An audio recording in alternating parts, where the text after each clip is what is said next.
Les activités humaines dévastent la nature et toutes ses composantes indispensables à la vie. La terre, l'air, l'eau. Pour un avocat comme moi, cela signifie que la justice n'est pas adaptée. Pourtant, des solutions existent. Saviez-vous que depuis 2016, le juge a le pouvoir de condamner les pollueurs à réparer les atteintes à l'environnement?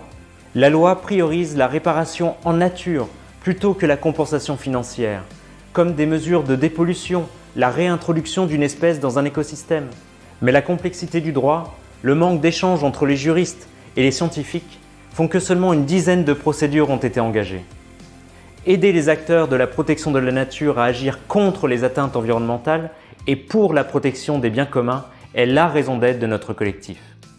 Intérêt à agir mobilise près de 40 professionnels, universitaires, magistrats, avocats, juristes, mais aussi cliniques du droit. Collectivement, nous construisons des argumentaires juridiques innovants à partir des preuves scientifiques des atteintes à l'environnement. Notre méthode a déjà porté ses fruits.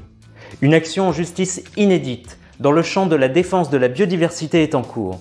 La LPO agit contre les producteurs de pesticides et demande aux juges d'ordonner des mesures de restauration de tous les écosystèmes impactés. La justice ne doit pas se contenter des grands procès médiatiques. Elle doit rayonner à l'échelle nationale, mais aussi locale. Depuis 2020, des chambres spécialisées en droit de l'environnement fleurissent dans tous les tribunaux. Il est temps d'utiliser la justice pour faire évoluer le droit et la loi. Grâce à vos dons, nous diffuserons plus rapidement notre expertise juridique et nous pourrons déployer notre think tank Lex Ferranda. Créons une justice pour l'environnement. Ensemble, cassons les codes.